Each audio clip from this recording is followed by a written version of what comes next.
Hi ಎಲ್ರಿಗೂ ನಮಸ್ಕಾರ. Welcome back to my YouTube channel. ಇವತ್ತು ಊರಿಗೆ ಹೋಗೋ ವಿಡಿಯೋನ ಶೇರ್ ಮಾಡ್ಕೊಳ್ತಾ ಇದ್ದೀನಿ. ನಾವು ಸ್ಯಾಟರ್ಡೇ ಅಲ್ಲ, ಫ್ರೈಡೇ ನೈಟ್ ಹೋಗಿದ್ದು ಊರಿಗೇನೆ. ಆನ್ ದ ವೇ ಒಂದು 9:30 ಆಗೋಗ್ಬಿಟ್ಟಿತ್ತು. ಹಾಗೆ ಇವ್ರ ಕಸಿನ್ ಕೂಡ ಬರ್ತಾಯಿದ್ರು. ಅವರು ಊಟಕ್ಕೆ ಅಂತ ಸ್ಟಾಪ್ ಮಾಡಿದರು. ನಮ್ಮನ್ನು ಕಾಯ್ತಾಯಿದ್ರು. ನಾವು ಹೋಗಿ ಜಾಯ್ನ್ ಆದ್ವಿ ಧ್ರುವ ತಾರೆ ಹೋಟೆಲ್ಲು. ನಾಡ್ದು ಸೀಮಂತ ಇದೆ, ಇವ್ರದ್ದೇ ಸೀಮಂತ ಇರೋದು, ಅದಕ್ಕೋಸ್ಕರನೇ ಊರಿಗೆ ಹೋಗ್ತಾ ಇರೋದು. ಇನ್ನು ಅವರು ಹಾಸನ್ಗೆ ಹೋದ್ರು, ನಾವು ನಮ್ಮೂರಿಗೆ ಬಂದ್ವಿ. ಊಟ ಎಲ್ಲ ಆಗಿತ್ತಲ್ಲ, ನೈಟ್ ಇನ್ನೇನು ಮಲ್ಕೊಂಡು ಇವಾಗ ಬೆಳಗ್ಗೆ ವೀಡಿಯೋನ ಸ್ಟಾರ್ಟ್ ಮಾಡ್ಕೊತಾ ಇದ್ದೀನಿ. ಏನೇ ಆದರೂ ಊರಿಗೆ ಬಂದ ತಕ್ಷಣ ಮೇಲೊಂದು ವೀಡಿಯೋ ತಗೊಳ್ಳಿಲ್ಲ ಅಂದರೆ ನನಗಂತೂ ಸಮಾಧಾನನೇ ಆಗಲ್ಲ. ಅಷ್ಟು ಚೆನ್ನಾಗಿರುತ್ತೆ ಬೆಳಗ್ಗೆ ಎದ್ದು ನೋಡೋಕ್ಕೆ. ಇದು ಗ್ರೂಪ್ ರೇಷದ ಆಲ್ಬಮ್ ಬಂದಿತ್ತು, ನಮ್ಮ ಅತ್ತೆಗೆ ತೋರಿಸೋಣ, ಯಾರು ನೋಡಿರಲಿಲ್ಲ, ತೋರಿಸೋಣ ಅಂಥೇಳಿ ಬೆಳಗ್ಗೆ ಎದ್ದ ತಕ್ಷಣ ನನ್ನ ಮಕ್ಕಳು ಅದನ್ನೇ ತೋರಿಸ್ತಾ ಇದ್ದಾರೆ. ಇನ್ನು ಸ್ಯಾಟರ್ಡೆ ಮಧ್ಯಾಹ್ನ ಬಂದು ನಾನು ಹೇಳಿದ್ನಲ್ಲ, ಇವ್ರ ಕಸಿನ್ ವೈಫ್ದು ಅಪ್ಪ ಅಮ್ಮ ಬಂದಿದ್ದರು. ನಾಳೆ ಅವ್ರ ಸೀಮಂತ ಇರೋದು. ಇವರು ಕೂಡ ಸೀಮಂತಕ್ಕೆಲ್ಲ ಬಂದಿದ್ರಲ್ಲ. ನಮ್ಮ ಮಾವಂಗೆ ಹಂಗಾದಾಗಿಂದ ನಮ್ಮ ಮನೆಗೆ ಬಂದಿರಲಿಲ್ಲ. ಇವ್ರದ್ದು ಹಾಸನಿಗೆ ಬೆಂಗಳೂರಿಗೆಲ್ಲ ಬರೋದೇ ಅವ್ರ ರೇಯರು. ಅವ್ರದ್ದು ನೇಟಿವ್ ಬಂದು ಜಮ್ಷೆಡ್ಪುರ. ಅದಕ್ಕೆ ನಮ್ಮ ಅತ್ತೆ ನೋಡ್ಕೊಂಡು ಹೋಗೋಣ ಅಂತ ಹೇಳಿ ಬಂದಿದ್ದರು. ಇನ್ನು ಊಟ ಎಲ್ಲ ಮುಗಿಸ್ಕೊಂಬಂದಿರೋ ಅಂತ ನಾನು ಸ್ನ್ಯಾಕ್ಸ್ ಮಾಡಿ ಕೊಟ್ಟೆ. ಇನ್ನು ಸಂಜೆ ಬಂದು ಇವ್ರ ಚಿಕ್ಕಮ್ಮನ ಮನೆಗೆ ಹೋಗಿದ್ವಿ. ಇದು ಅವತ್ತು ನಾಗರ ಹಬ್ಬ ಇತ್ತು. ಹಬ್ಬಕ್ಕೆ ಅಂತ ಏನೂ ಹೋಗಿರಲಿಲ್ಲ. ನಾವು ಇವ್ರ ಮನೆಗೆ ಹೋಗಿ ತುಂಬ ದಿನ ಆಗಿತ್ತು. ನಾನು ಲಾಸ್ಟು ಮದುವೆ ಆದಮೇಲೆ ನಾನು ಹೋಗೇ ಇರಲಿಲ್ಲ. ಇನ್ನು ವೀಡಿಯೋಸು ಬಂದಿದೆ ಅಂದ್ರಲ್ಲ, ವೀಡಿಯೋಸ್ ಎಲ್ಲ ನೋಡಬೇಕು ಅಂತ ಹೇಳಿಬಿಟ್ಟು ಹೋಗಿದ್ದು. ಆಮೇಲೆ ಇನ್ನೂ ತುಂಬ ದಿನ ಆಗೋಗ್ಬಿಟ್ಟಿತ್ತಲ್ಲ, ಅವ್ರ ಮನೆಗೂ ಹೋಗಿ ಬರೋಣ ಅಂತ ಹೇಳ್ಬಿಟ್ಟು ಬೆಳಗ್ಗೆ ಎಲ್ಲ ಕೆಲಸ ಇತ್ತು, ಹೋಗೋಕ್ಕಾಗಿರಲಿಲ್ಲ. ಅಲ್ಲೇ ಆಂಟಿ ಅಡುಗೆ ಎಲ್ಲ ಮಾಡಿದ್ರು. ಊಟ ಎಲ್ಲ ಮುಗಿಸ್ಕೊಂಡು ನೈಟ್ ಒಂದು 10:30 ಆಗೋಗಿತ್ತು ನಾವು ಬರೋತ್ತಿಗೆ. ಇದು ಮಾರ್ನಿಂಗ್ ವೀಡಿಯೋ. ನಾನಿನ್ನೂ ಸ್ಯಾರಿ ಡ್ರಾಪಿಂಗ್ ಕ್ಲಾಸಿಗೆ ಹೋಗಿರಲಿಲ್ಲ. ಆವಾಗಲೇ ಯೂಟ್ಯೂಬಲ್ಲಿ ನೋಡಿಕೊಂಡು ಒಂಚೂರು ಸ್ಯಾರಿ ಬಾಕ್ಸ್ ಫೋಲ್ಡಿಂಗ್ ಮಾಡಿದ್ದೆ. ಇವಾಗ ನಾನು ಅದು ವೀಡಿಯೋ ನೋಡಿದಾಗ ಕಲ್ತಾದ್ಮೇಲೆ ಅನ್ನಿಸ್ತಿದೆ ಅದರಲ್ಲಿ ನಾನು ಎಷ್ಟು ತಪ್ಪು ಮಾಡಿದ್ದೀನಿ ಅಂತೇಳಿ. ಇವಾಗ ಸೀಮಂತ ಫಂಕ್ಷನ್ಗೆ ಅಂತ ಹೇಳ್ಬಿಟ್ಟು ಹಾಸನ್ಗೆ ಹೋಗ್ತಾ ಇದ್ದೀವಿ. ನಾವು ಬೇಗನೆ ಹೋದ್ವಿ, ಒಂದು 8 o'clock ಅಷ್ಟೊತ್ತಿಗೆ ಹೋಗಿದ್ವಿ. ಇನ್ನು ಟಿಫನ್ ಎಲ್ಲ ಮಾಡಿಬಿಡಿ, ಬೇಗ ಬನ್ನಿ, ಟಿಫನ್ ಎಲ್ಲ ಮಾಡ್ತಾ ಕೂತ್ಕೊಂಡ್ರೆ ಟೈಮ್ ಆಗುತ್ತೆ ಅಂತ ಅಲ್ಲೇ ಮಾಡಿಸಿದ್ರು ಟಿಫನ್ ಎಲ್ಲರಿಗೂ. ಅಲ್ಲೇ ಟಿಫನ್ ಮಾಡಿಕೊಂಡು ಇನ್ನು ಅವ್ರ ಮನೆಗೆ ಹೋದ್ಮೇಲೆ ಅವ್ರು ರೆಡಿ ಆಗ್ತಾಯಿದ್ರು. ಅಷ್ಟೊತ್ತಿಗೆ ನಾವು ಹಾಲ್ ಬುಕ್ ಮಾಡಿದ್ರಲ್ಲ, ಅಲ್ಲಿ ಡೆಕೋರೇಷನ್ನು ಮುಂದೆ ಡೆಕೋರೇಷನ್ಗೆ ಐಟಮ್ ಎಲ್ಲ ಜೋಡಿಸ್ಬೇಕಿತ್ತಲ್ಲ, ಫ್ರೂಟ್ಸು ಎಲ್ಲ ಇರುತ್ತಲ್ಲ, ಅದನ್ನೆಲ್ಲ ಜೋಡಿಸೋಣ ಅಂತ ಹೇಳ್ಬಿಟ್ಟು ಇನ್ನು ಏನೇನು ತಟ್ಟೆ ಜೋಡ್ಸೋಕ್ಕೆ ಏನೇನು ಐಟಮ್ ಬೇಕೋ ಅವ್ರ ಮನೆಯಿಂದ ತಗೊಂಡು ನಾವು ಇಲ್ಲಿ ಹಾಲಿಗೆ ಬಂದ್ವಿ. ಇವಾಗ ಇನ್ನು ಸ್ವಲ್ಪ ಐಟಮ್ಗಳನ್ನೆಲ್ಲ ಅವರು ಗಾಂಧಿ ಬಜಾರಲ್ಲಿ ಬುಕ್ ಮಾಡಿ ತಂದಿದ್ರು. ಈ ಚಾಕ್ಲೇಟ್ ಡಾಲು ಮತ್ತು ಅದು ಪುರಿ ಉಂಡೆ, ಕಳಸ ಟೈಪು ತುಂಬ ತಂದಿದ್ರು. ಇನ್ನು ಎಕ್ಸ್ಟ್ರಾ ಪ್ಲೇಟ್ಸು ಅವನ್ನೆಲ್ಲ ತಂದಿದ್ರು, ಅದಕ್ಕೆ ಮ್ಯಾಚ್ ಆಗೋ ಥರ. ಮತ್ತು ಇನ್ನು ಫ್ರೂಟ್ಸು, ಮನೇಲಿ ಮಾಡಿದ್ದು ಚಕ್ಲಿ, ಕೋಡ್ಬಳೆ ಅವೆಲ್ಲ ಇರುತ್ತಲ್ಲ, ಅದನ್ನೆಲ್ಲ ಇವಾಗ ಜೋಡಿಸ್ಬೇಕು. ಎಲ್ಲ ತಂದು ಇಟ್ಕೊಂಡ ತಕ್ಷಣ ಹೇಗೆ ಜೋಡಿಸೋದು, ಯಾವುದ್ಯಾವುದನ್ನು ಎಲ್ಲೆಲ್ಲಿ ಇಡಬೇಕು ಅಂತಲೇ ಗೊತ್ತಾಗಲ್ಲ. ಫಸ್ಟ್ ಏನೇನು ತಂದಿದ್ರು ಅದನ್ನೆಲ್ಲ ಚೆಕ್ ಮಾಡಿ ನೋಡ್ತಾ ಇದ್ದೀವಿ. ಇಲ್ಲಿ ಇಬ್ಬರು ಏನೋ ಡೀಪಾಗಿ ಏನು ಮಾತಾಡ್ತೇನೆ ಅಂದರೆ, ನನ್ನ ತಂಗಿ ಸೀಮಂತ ಮಾಡಿದಾಗ ಎಲ್ಲ ನಾವೇ ಮಾಡಿದ್ದು ಅಂತ ಹೇಳ್ಬಿಟ್ಟು ವೀಡಿಯೋ ಹಾಕಿದ್ನಲ್ಲ, ನಾನು ವೀಡಿಯೋ ಒಂದು ಮಿಸ್ ಮಾಡಲ್ಲ ಅನಿಸುತ್ತೆ. ಎಲ್ಲ ವೀಡಿಯೋನೂ ನೋಡ್ತಾರೆ. ದಿವ್ಯಾ ಕೇಳ್ತಾ ಇಲ್ಲ, ಅಕ್ಕ ನೀವು ಹಾಕಿದ್ರಲ್ಲ ಅಕ್ಕ, ನಾನು ಏನಾದರೂ ಹೇಳೋಕ್ಕಿಂತ ಮುಂಚೆನೇ ಅಕ್ಕ ನೀವು ವೀಡಿಯೋದಲ್ಲಿ ಹೇಳಿದ್ರಿ ಅಲ್ವಾ ಅಕ್ಕ ಅಂತ ಮುಂಚೆನೇ ಕೇಳಿರ್ತಾರೆ. ಅದನ್ನೇ ನಾವು ಮಾತಾಡ್ತಾಯಿದ್ವಿ, ಎಷ್ಟಾಯಿತು, ಏನೇನು ತಂದಿದ್ರಿ ಅಂತ ಕೇಳ್ತಾಯಿದ್ರು. ಇದಲ್ಲದೆ ನನಗೆ ನಮ್ಮೂರಿನೊಬ್ಬರು ನಮ್ಮ ಮನೆಯವ್ರ ಹತ್ರ ನಂಬರ್ ಇಸ್ಕೊಂಡು ಕಾಲ್ ಮಾಡಿದರು. ನಮ್ಮ ತಂಗಿ ಸೀಮಂತಕ್ಕೆ ಡೆಕೋರೇಷನ್ ಮಾಡಿದ್ವಲ್ಲ, ಅವ್ರ ನಂಬರೆಲ್ಲ ಇಸ್ಕೊಂಡು ಅವರು ಅವ್ರ ತಮ್ಮನ ಮಿಸ್ಸಸ್ ಸೀಮಂತಕ್ಕೆ ಮಾಡಬೇಕಿತ್ತು ಅಂತ ಹೇಳ್ಬಿಟ್ಟು ಚೆನ್ನಾಗಿ ಮಾಡಿದ್ರಿ ಅಂತ ಹೇಳ್ಬಿಟ್ಟು ಅವ್ರ ನಂಬರೆಲ್ಲ ಇಸ್ಕೊಂಡು ಅವರು ಕೂಡ ನನ್ನ ಹಾಗೆ ಡೆಕೋರೇಷನ್ ಎಲ್ಲ ಮಾಡಿದರು, ಫೋಟೋ ಎಲ್ಲ ಹಾಕಿದ್ರು. ತುಂಬ ಚೆನ್ನಾಗಿ ಮಾಡಿದರು.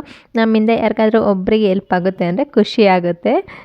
ಆಲ್ಮೋಸ್ಟು ಎಲ್ಲ ರೆಡಿ ಆಗ್ತಾ ಬಂತು. ಇವಾಗ ಒಂದಿಷ್ಟಿದ್ರೆ ಎಲ್ಲ ಗೊತ್ತಾಗ್ಬಿಡುತ್ತೆ ಇನ್ನೂ ಏನೇನು ಜೋಡ್ಸೋದು ಬಾಕಿ ಇದೆ ಅಂತ. ಇನ್ನೊಂದು ಸ್ವಲ್ಪ ಚಕ್ಕಲಿ ಅದೆಲ್ಲ ಇತ್ತು, ಅದನ್ನು ಎಲ್ಲ ರೆಡಿ ಮಾಡಿಟ್ಟಿದ್ವಿ. ಫಸ್ಟ್ ಅವ್ರ ಸೈಡ್ಗೆ ಹೂವು ಮತ್ತು ಅವ್ರಿಗೆ ಹಾಕೋಕ್ಕೆ ಕಡಲೆ ಮತ್ತು ಅರಿಶಿನ ಕುಂಕುಮ ಆಮೇಲೆ ತಟ್ಟೆ ಮುಟ್ಟಿಸ್ತಾರಲ್ಲ ಅಂಥವನ್ನ ಅವ್ರ ರೈಟ್ ಸೈಡ್ಗೆ ಅವ್ರಿಗೆ ಬಂದ ತಕ್ಷಣ ಸಿಗಬೇಕು, ಹಿಂಗೆ ಮಧ್ಯದಲ್ಲಿ ಎತ್ಕೋಬಾರ್ದು, ಆ ಥರ ಪ್ಲ್ಯಾನ್ ಮಾಡಿಕೊಂಡು ನಾವೆಲ್ಲ ಜೋಡಿಸಿದ್ವಿ. ಅವ್ರಿಗೆ ತಿನ್ಸೋಕ್ಕೆ ಸ್ವೀಟು ಎಲ್ಲ ರೈಟ್ ಸೈಡಲ್ಲೇ ಇರಬೇಕು. ಅವ್ರು ರೈಟ್ ಸೈಡಲ್ಲಿ ಇಟ್ಟರೆ ಅವ್ರು ಒಂದೊಂದೇ ತಗೊಂಡು ಶಾಸ್ತ್ರ ಮಾಡೋಕ್ಕೆ ಸರಿಯಾಗುತ್ತೆ ಅಂತ ಹೇಳ್ಬಿಟ್ಟು ನಮ್ಮ ತಂಗಿ ಸೀಮಂತದಲ್ಲಿ ಏನು ಮಾಡಿದ್ವಿ, ಎಲ್ಲಿ ಬೇಕು ಅಲ್ಲೇ ಜೋಡಿಸಿಟ್ಟಿದ್ವಿ. ಅದನ್ನು ತಗೊಳ್ಳಿ ಇದನ್ನು ತಗೊಳ್ಳಿ ಅಂತ ನಾವು ಲೈನಾಗಿ ಜೋಡಿಸಿದ್ದೆಲ್ಲ ಗಜಿಬಿಜಿಯಾಗಿ ಹೋಗ್ಬಿಟ್ಟಿತ್ತು. ಅದಕ್ಕೆ ಇವರಲ್ಲಿ ಆ ಥರ ಪ್ಲ್ಯಾನ್ ಮಾಡಿಬಿಟ್ಟು ಒಂದು ಸೈಡಿಗೆ ಅವರಿಗೆ ಹತ್ರಕ್ಕೆ ಸಿಗೋ ಥರ ಆ ಥರ ಪ್ಲ್ಯಾನ್ ಮಾಡಿ ಇಟ್ಟಿದ್ವಿ. ಇವಾಗ ಅವರೂ ಬಂದು ದೀಪ ಹಚ್ಚಿ ಒಂದು ಸ್ವಲ್ಪ ಫೋಟೋಶೂಟ್ ಎಲ್ಲ ಇತ್ತು. ಇದನ್ನು ನಾನಲ್ಲಿ ಸ್ವಲ್ಪ ಕ್ಲಿಪ್ಪಿಂಗ್ಗಳನ್ನ ಆ್ಯಡ್ ಮಾಡ್ತಾಯಿದ್ದೀನಿ, ಯಾಕಂದರೆ ಅವ್ರದ್ದು ಯೂಟ್ಯೂಬ್ ಚಾನಲ್ ಇರೋದ್ರಿಂದ ಅವರು ಹಾಕ್ಕೊಳ್ತಾರೆ. ಅದಕ್ಕೆ ಒಂದೊಂದು ಸ್ವಲ್ಪನೇ ಕ್ಲಿಪ್ಪಿಂಗು ನಾನು ಶಾಸ್ತ್ರ ಮಾಡಿದ್ದು ಮತ್ತು ಮೇಯ್ನ್ ಮಾಡಿರೋದು ಮಾತ್ರ ಹಾಕ್ಕೊಳ್ತಾ ಇದ್ದೀನಿ ಅಷ್ಟೇ.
ಇನ್ನು ನಾನು ಕೂಡ ಶಾಸ್ತ್ರ ಮಾಡಿದೆ. ಶಾಸ್ತ್ರ ಮಾಡ್ಬೇಕಾದ್ರೆ ಮೇಲೆ ಕಡಲೆ ಹಾಕ್ಬೇಕಾದ್ರೆ ಇನ್ನು ನಮ್ಮ ಮನೆಯವ್ರು ಇದ್ರಲ್ಲ, ಬನ್ನಿ ಬನ್ನಿ ನೀವು ಹಾಕಿ ಅಂತ ಹೇಳ್ಬಿಟ್ಟು ಮತ್ತು ಇನ್ನೊಂದು ಸಲನೂ ಕಡಲೆ ಹಾಕಿದ್ವಿ. ಇದು ಬಂದು ಅವರ ಅಪ್ಪ ಅಮ್ಮ ಮತ್ತು ಇದು ಫುಲ್ಲು ಅವರ ಫ್ಯಾಮಿಲಿ, ಅವ್ರ ಅಕ್ಕ ಅಣ್ಣ ಅತ್ತಿಗೆ ಅಪ್ಪ ಅಮ್ಮ ಮಕ್ಕಳು ಎಲ್ಲ ಇದ್ದಾರೆ. ಇನ್ನು ಶಾಸ್ತ್ರ ಎಲ್ಲ ಮುಗಿದ್ಮೇಲೆ ಕೇಕ್ ಕಟ್ ಮಾಡಿಸೋಣ ಅಂತ ಹೇಳ್ಬಿಟ್ಟು ಕೇಕ್ನ ತಂದಿಟ್ಟಿದ್ದಾರೆ. ಇವಾಗ ಕೇಕ್ ಕಟ್ ಮಾಡ್ಸೋಕ್ಕೆ ಅಂತ ಹೇಳ್ಬಿಟ್ಟು ರೆಡಿ ಮಾಡ್ಕೊಳ್ತಾ ಇದ್ದರು.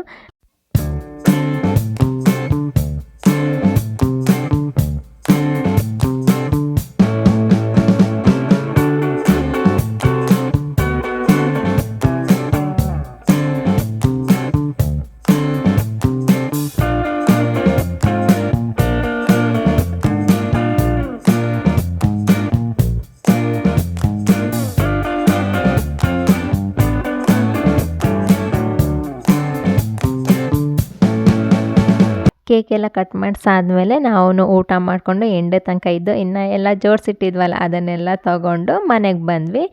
ಇಲ್ಲಿ ಮಕ್ಕಳ ಜೊತೆ ಆಟ ಆಡ್ತಾ ಇದ್ದಾರೆ. ಇನ್ನು ನಾವು ಒಂದು ಸ್ವಲ್ಪ ಹೊತ್ತು ಇದ್ದು ಕಾಫಿ ಮಾಡಿದೆ, ಕಾಫಿ ಕುಡಿದ್ರು. ಇನ್ನು ಹೊರಡೋಣ, ನಾವು ಬೆಂಗಳೂರಿಗೆ ಬರಬೇಕಿತ್ತು. ಮತ್ತು ನಮ್ಮ ಮಂಡೆಯಿಂದ ಸ್ಕೂಲ್ ಇತ್ತಲ್ಲ, ಇದು ಸಂಡೇ ಫಂಕ್ಷನ್ ಇದ್ದಿದ್ದು, ಹೋಗೋಣ ಅಂತ ಹೇಳ್ಬಿಟ್ಟು ನಮಗೆ ಎಲ್ಲ ಐಟಮ್ನು ಪ್ಯಾಕ್ ಮಾಡ್ತಾಯಿದ್ರು. ಇಲ್ಲಿಂದ ಅಮ್ಮನ ಮನೆಗೆ ಹೋಗಿ ತಂಗಿ ಪಾಪನು ನೋಡಿಕೊಂಡು ಇನ್ನು ಮತ್ತೆ ಊರಿಗೆ ಹೋಗಿ ನಮ್ಮ ಅತ್ತೆ ಬಿಟ್ಟು ನಾವಿನ್ನು ಬೆಂಗಳೂರಿಗೆ ಹೋಗಬೇಕು. ಇದಾಗಿತ್ತು ಇವತ್ತಿನ ವಿಡಿಯೋ. ನಿಮ್ಗೇನಾದರೂ ಈ ವಿಡಿಯೋ ಸ್ವಲ್ಪನಾದರೂ ಇಷ್ಟ ಆದರೆ ಪ್ಲೀಸ್ ಲೈಕ್ ಮಾಡಿ, ಶೇರ್ ಮಾಡಿ, ಹಾಗೆ ಕಮೆಂಟ್ ಮಾಡಿ. ಪಕ್ಕದಲ್ಲಿರೋ ಬೆಲ್ಲೈಕನ್ನ ಕ್ಲಿಕ್ ಮಾಡಿದ್ರೆ ನಾನು ಹಾಕೋ ಪ್ರತಿಯೊಂದು ವಿಡಿಯೋ ನೋಟಿಫಿಕೇಷನ್ನು ನಿಮಗೆ ಬರುತ್ತೆ. Thank you for watching. See you in next video.